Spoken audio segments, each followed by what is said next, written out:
Hello, ladies and gentlemen. Welcome back to 2CTV with some breaking news. The conflicts between Israel and the Islamists is reaching the whole of the Western world, east, up, south, everywhere. The whole of the world that we are dealing with, not just in terms of the Jewish communities, but of course the Christians, they're all under attack by the far left and Islamists, as you already know. But in this video, we're going to talk about the latest incident in Serbia outside the Israeli embassy. Let's get on with the show.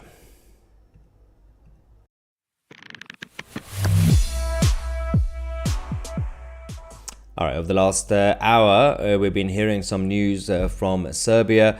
Unfortunately, there was once again another attack. One attacker using a crossbow outside the Israeli embassy. The good news is that the police officers in Belgrade in Serbia managed to act very quickly against this nutter, and they have managed to take him down as he actually fired the crossbow at one of the police officers. The police officer is unfortunately injured in the neck, but the same police officer who got injured in the neck managed to actually hit back, and the attacker has now been taken out. Now we're going to get more information about what exactly happened because we don't have the full information about the motive, the exact person in terms of the identity of the individual. But we'll find out that the issue that we have is that, putting aside the problems that we have with Islamism, putting aside the problems that we have with the far left and all the others, all these issues that are happening around the world, especially when it comes to Europe and North America, it's proving one point. Division is key, apparently. It's all about division. The problems that we're currently facing is not just directly coming from Islamists or the communists, but what the Islamists and communists are doing is that they are basically making everybody angry. They are making everybody do not respect the rule of law and the authorities and their own countries. So what we end up having, compared to what we used to have, the discipline in society and the respect for the rule of law a few decades ago, a century ago, we are having people fighting against other people inside their own societies, inside their own countries. We are having people not really understanding that this is their home, and this will actually have a massive impact on their own living and their own their society and their own families. So everybody's going crazy because everybody sees each other as a threat. And this is what some people want to happen. This is exactly what they want. Karl Marx and those followers of Karl Marx always said that we have to bring down the existing structure of the systems so that we could rebuild it. We had Klaus Schwab from the World Economic Forum saying we need a great reset. What they want to do is to bring down the whole thing, and they would either do it at times directly using their own proxies, whether it's the far left activist groups funded by George Soros and all the others, or sometimes they create an environment in these countries, whether it's Serbia, whether it's Germany or Denmark or the UK, so that people fight amongst themselves. You know, they create divisions based on skin color, based on class, based on gender. It's all fighting against each other, so that once the whole system is brought down, divide and conquer, then they can rebuild it from scratch and they could rearrange a society. That is the whole point of the globalist socialist movement. The problem is that they are right now using the Islamists as their temporary allies. The problem is that the Islamists, based on their ideology, they have been doing this for a longer time. For centuries and centuries, the ideology said from the Islamic world that we need an empire, we need to convert the whole world, and if somebody refuses to convert, then they can just go away. They were the ones that came up with the original idea of the one world government, but under the black flag of Islam. Now we have, of course, the socialist-leaning, liberal, left-leaning globalists who also want you to do that. They want you to prioritize other countries' issues. The interesting thing about this is, for example, the whole Ukraine-Russia conflict, they want you to pick directly governmental sides, not people. They don't tell you to support Ukrainian civilians. They say you need to love Zelensky or you need to love Putin. They say, well, there's something's going on in Gaza, you need to support Hamas, for example. And you need to support them as in with taxpayers' money, for example. The only country that is going through all this chaos and doesn't need any sort of intervention or handout is Israel. The Zionists in Israel simply say, we don't need you to come and fight our fight. In fact, we are fighting your fight. We need you to make Israel the big thing in your countries. Just look after, protect your own Western civilization, Christian values in the West. Israel is already fighting all our fights because that is the frontier. Because it's not even just about the Jews or Israel. Israel is now, today, tomorrow, it's Vatican, the Catholic Church. And then next is mainland Europe, and then Western Europe and North America and the rest of the world. But now we have all these people who are causing all these divisions. For example, what happened just now outside the Israeli embassy in Serbia, in Belgrade. And we have this. We have this going on now. So the Deputy Interior Minister in Serbia has confirmed that the police officer who was injured in the neck after the attack earlier is actually conscious but hospitalized. The embassy is now closed today, and the attack is now under investigation according to the Times of Israel. But again, we have to wait for more information. It doesn't really matter if it's directly Islamist or far left or far right, because it's about the end result. It's about the outcome that these guys want. The control freaks who want to rearrange society and the whole world, is that they want division anyway. They want conflict, they want chaos, so that they could come and introduce themselves as the saviors. They will be the messiahs. And this is exactly what they want. Do not fall for this trap. Let's go get some of the comments. I thought Serbians went on a killing spree of Muslims during the Bosnian War. That was ages ago. What the F does Israel have to do with Serbia? Well, they have an embassy there. It's the anti-Semitism, anti-Zionism, anti-Jewishness is a global problem, obviously. Ali Raza says, problem in Islamic society is the blatant liars, religious scholars who, for their petty gains, defame religion and inflict casualties daily. Terry June says, you're doing a great job. Love listening to your take on things. Thank you, Terry.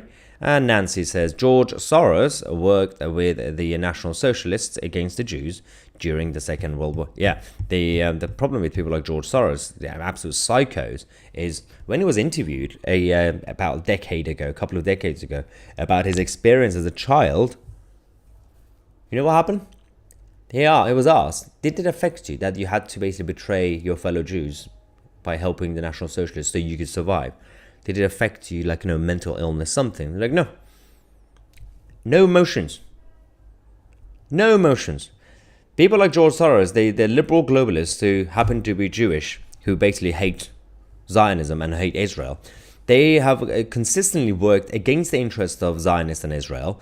They have consistently worked against the interests of the normal Jews around the world, because being Jewish is not really just about being religious, because it's an identity anyway. So a lot of the Jews I've met, especially in Tel Aviv, they're not even religious. They're not Jewish. It's just their identity, it's their ethnicity. But George Soros used it against them as well, and this is the whole problem. The Shah of Iran, in the 1970s, when he was a massive ally, Iran and Israel, big allies, he did an interview with the American media. I think it was CBS or CNN.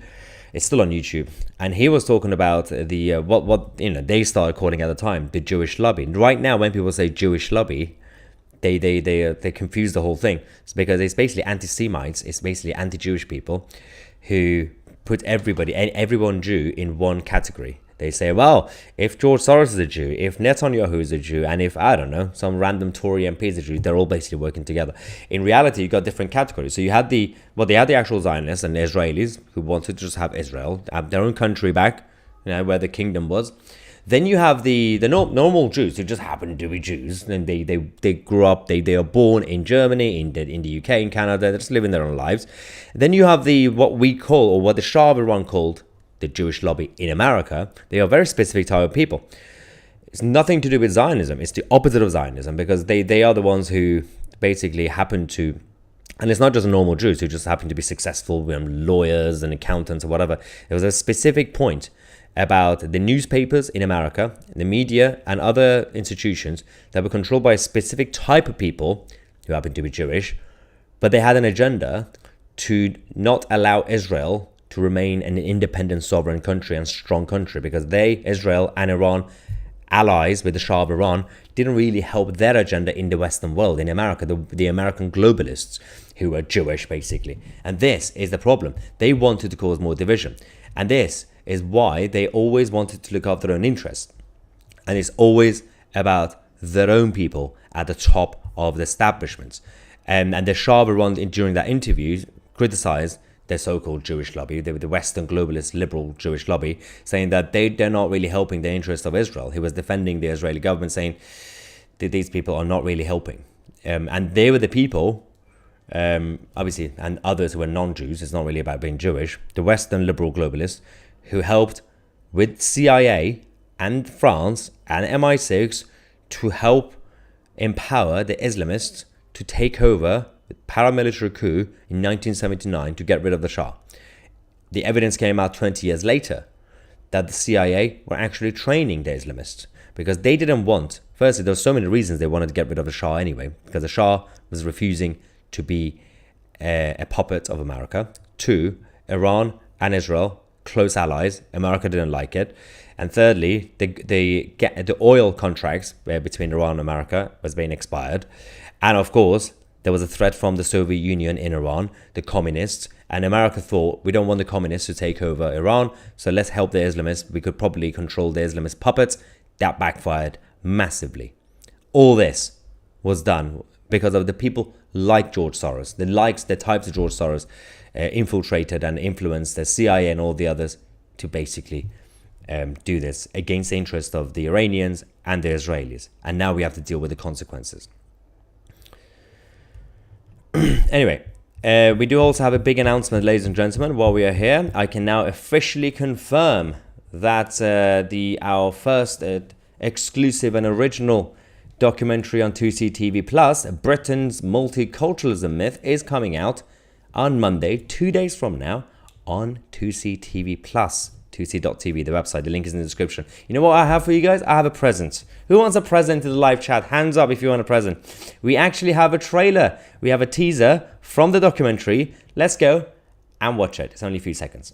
The UK general election in July 2024 inevitably became about expecting a new government following the incumbent's poor performance.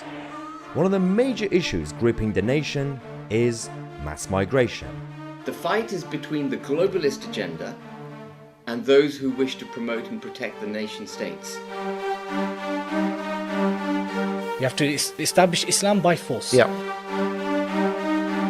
Your country will get taken over. Those people don't respect your culture. You don't want the truth. That's the problem that you have. And this is our home. We have nowhere else to go. The Met are all over the place. Oh! What are you doing? Amaya Tusian, we media.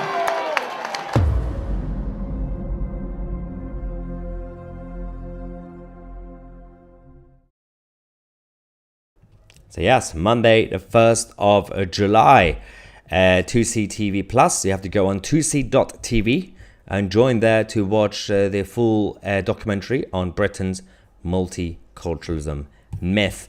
Hopefully you will enjoy it. It's very informative. We have a number of experts and guests in the documentary, including Ben Habib, the deputy leader of Reform UK. We've got clips from obviously Lawrence Fox and many others as well. There is Jasper says, looks like a good documentary. Islamism is a disease. Yep.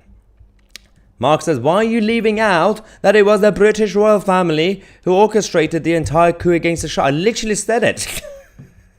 Listen, we literally had CIA, France, and MI6, which is basically the palace, doing the coup against the Shah. Listen, it's important. Bloody hell. Anyway, so yes, 2C TV Plus, if you want to join. Of course, we're also going to be introducing the new series, the new programs on there as well. If you want to support independent media and independent journalism, we're going to have a huge number of documentaries coming up this year and next year as well. We're going to turn the whole 2C TV Plus platform into a library of informative and educational content as well, things that the mainstream media will refuse to talk about. Thank you so much for watching. I'm Maya 2C, and we are the media.